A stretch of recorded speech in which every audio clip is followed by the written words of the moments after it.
Welcome to Game of Roses. This is PaceCase. This is Bachelor Clues, and today is Monday, which means two things on a very special Monday. Three things, actually. One, there's a new episode of Bachelor in Paradise.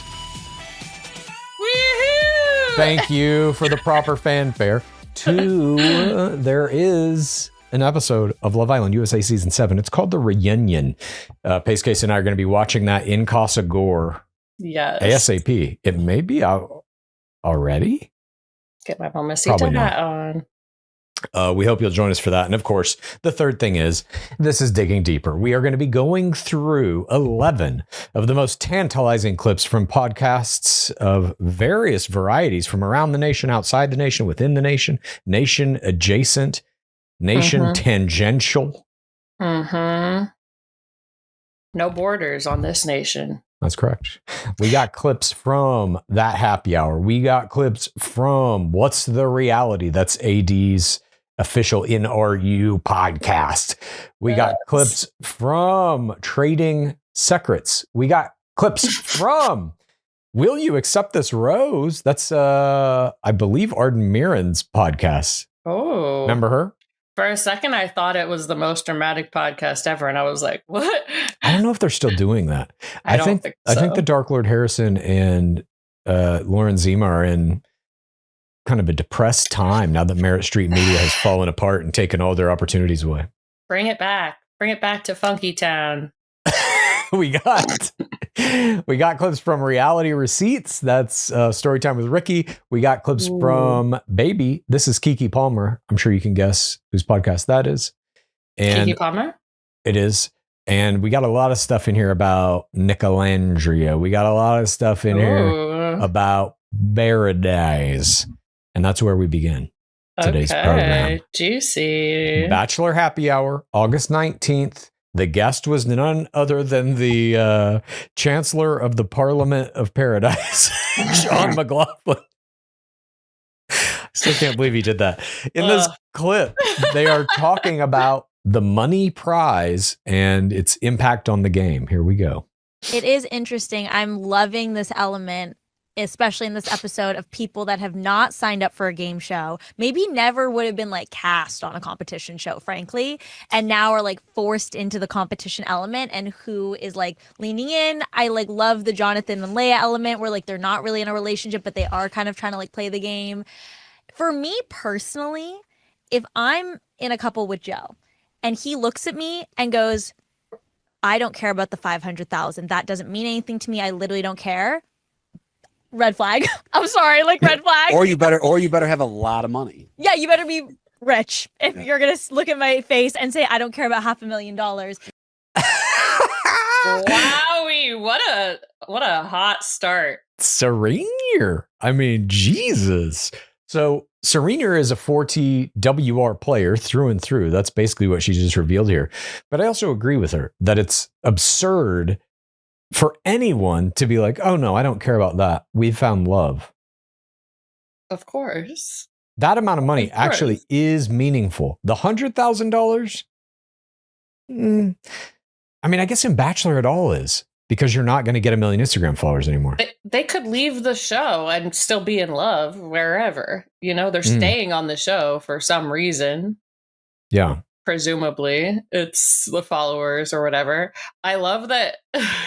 And it's good they've taken him out of the living room for this, because Joe is just like, he's that Homer Simpson meme to me of just like he's going backwards into the bushes every time he's on the podcast. I'm like, are you kidnapped? Like, I want to hear their conversations so bad at night in bed where he's like, oh my God. Come on, babe. We got to keep doing this Bachelor Happy Hour.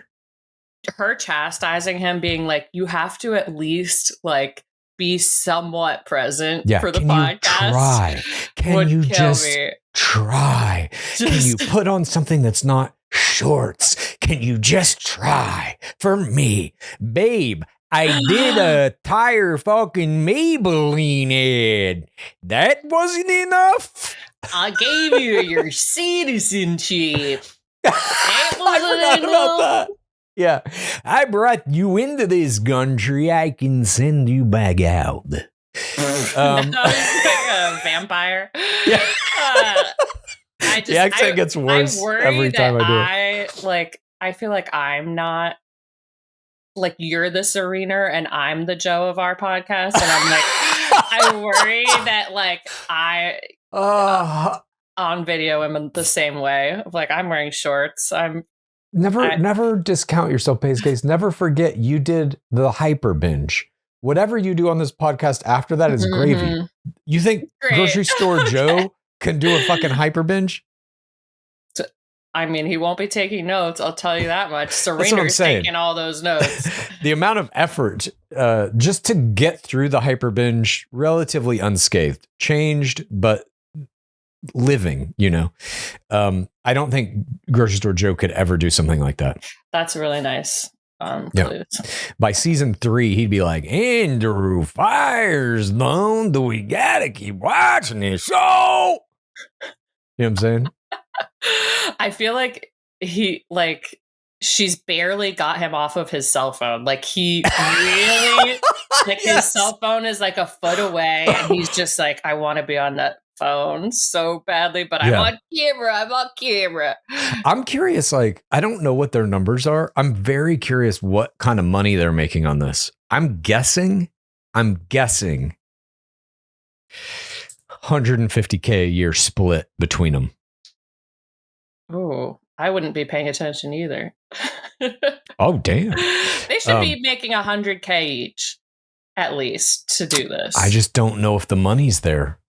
I know, but it's official podcast, and you think that podcast, and they're not getting any of the ad split, I bet. 100% they're not getting that. But do you think that podcast makes enough money to warrant paying the host $200,000 a year? I have no idea. I don't think it does. We got to get them on Trad and Secrets. Yeah, I know. We do. All right, let's move on.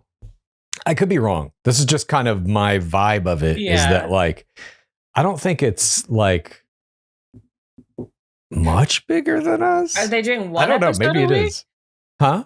Are they doing one episode a week? Bachelor Happy Hour? Yeah. I'm not sure. I think depends on the week.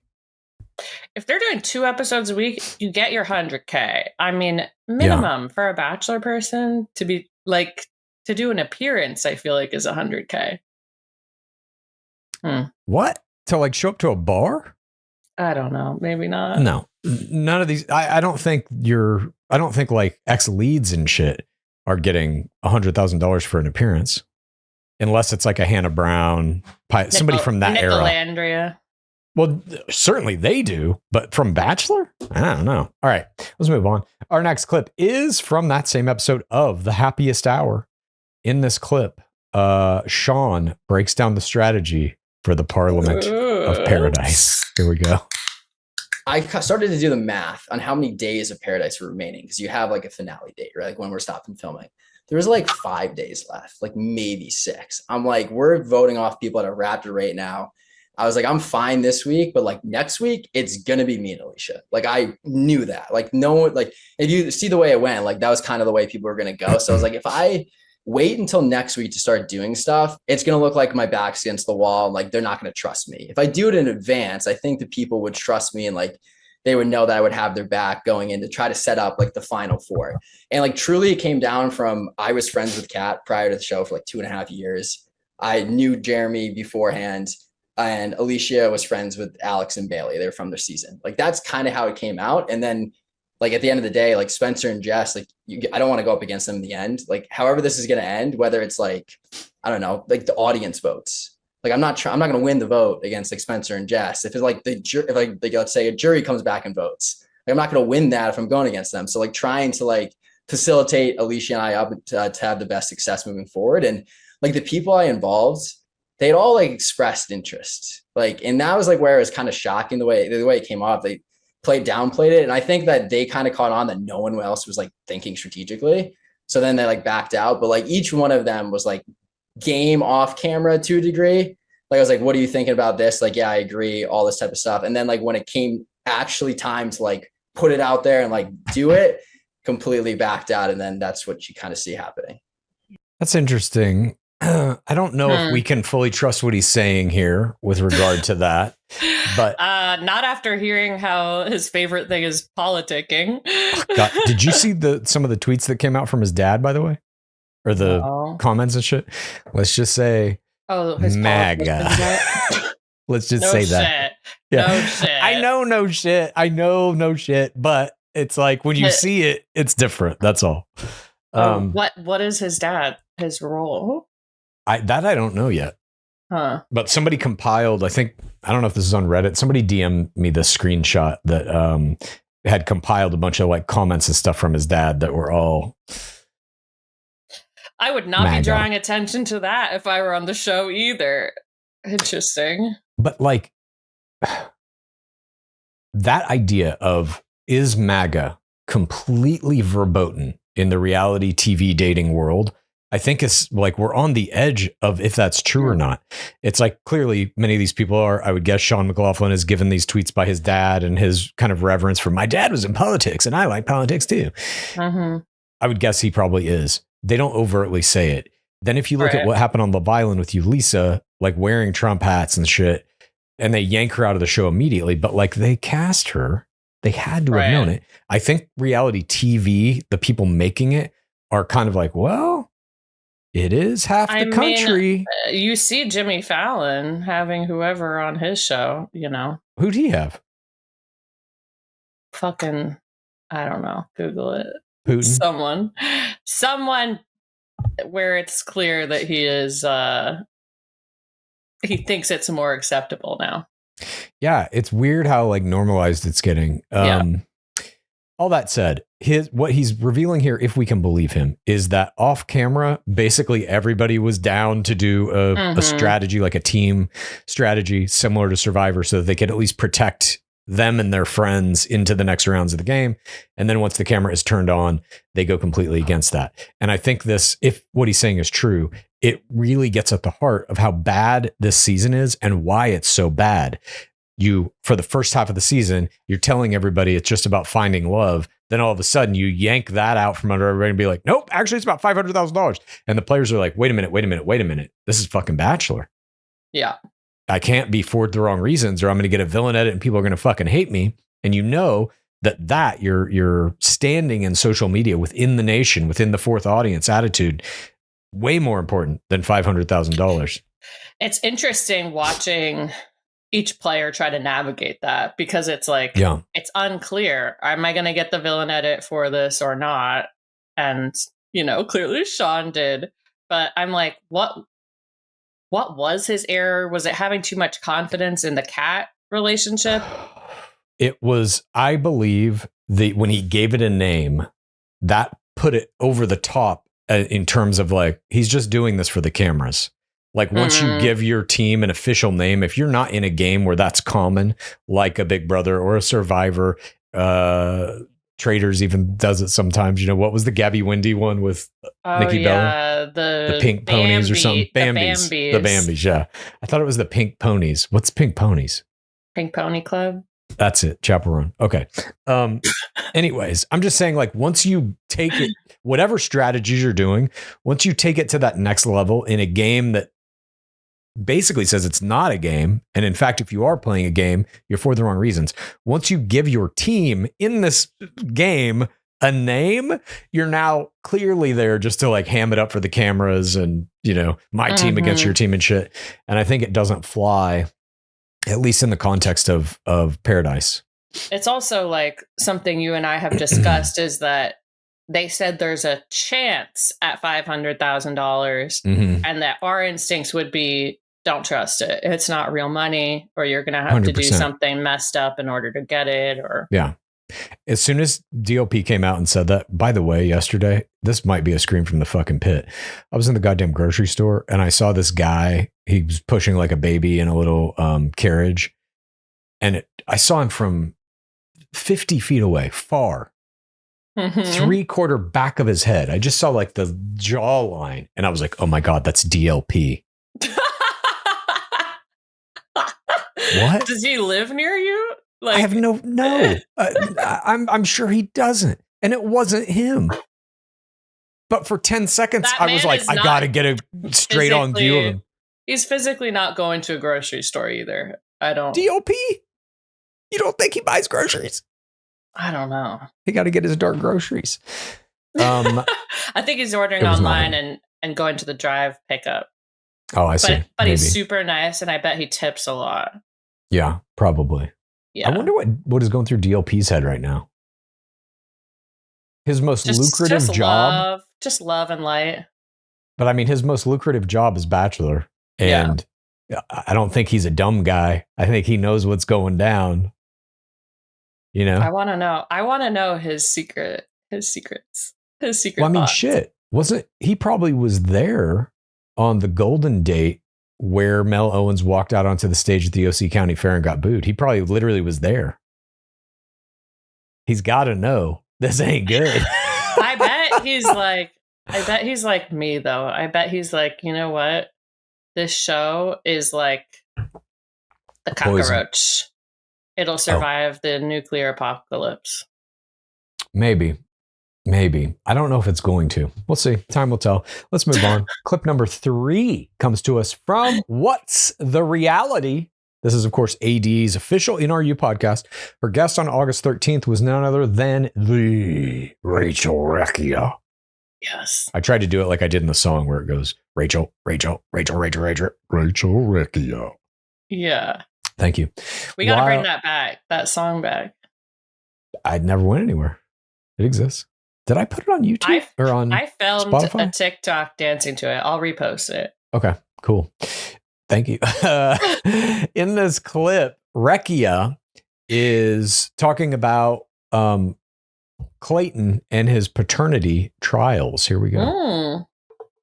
You guys weren't communicating pre-perfect match. No. So when you thought, okay, they're randomly reaching out to a bachelorette, did you have anything in your brain that was like, I wonder if they reached out to Clayton? So I didn't, because I don't know if you know, but Clayton went through a very crazy public paternity scandal, which he's innocent of. He is. She's laughing. It is so crazy. He is innocent. Did he go on trial for a paternity He test? did. Literally on trial. Jesus. Like this man. Clearly, I did not know that. Yeah, Clearly. thought out of everyone in the way too Bachelor hard. world that I just couldn't see Netflix going and being like, you know what? You know what you need right now? TV. Like, I just never thought he would be there. I'm There were sorry. so many. And the way, I'm not even kidding. Like, this woman wore like a fake pregnancy belly to the courtroom. Shut up. AT, it's insane. It actually is. To the courtroom. That's Yeah. actually so funny. Yeah. Okay, so I didn't know that. So Do you want to know the best part of it, though? Please. And I'm sure he'll tell you, but they didn't even have sex. And it still went to court for a paternity case. Yeah. So this man has been through it. So the last thing Yeah. I feel like he would do is go back. Wow. That's a real interesting clip. Holy shit. Jesus. AD clearly had not heard of this because she is laughing so hard at a horrific kind of situation. Yeah, one of the darkest things that I think's ever happened to a lead in the history of The Bachelor. Yeah. Brutal to watch that. Also, kind of fascinating, like that's the attitude of somebody who was on a show with him. Like they were castmates in Perfect Match. And she didn't know about any of this until Rachel Recchia is appearing on her podcast a week ago and says it. I guess. I mean, clearly this is the first she's hearing of it. That face play she does when The pregnancy when belly, she says yeah. they didn't actually have sex. Yeah. Oh my God. And I guess she just like didn't talk to Clayton, and Clayton probably wasn't allowed to talk about it while filming, actually, because for it was sure. still going on. Yeah. So unless she Googled them after, how would she know? Mm-hmm. I mean, it's not like, I know we're very into the fucking weeds of Bachelor, obviously, more than maybe anyone, but certainly more than AD. But it's like, that wasn't a small story exactly.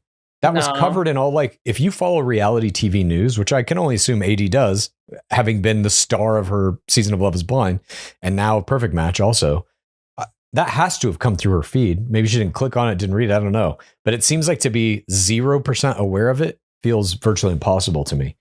Anywho, But I believe it. Totally.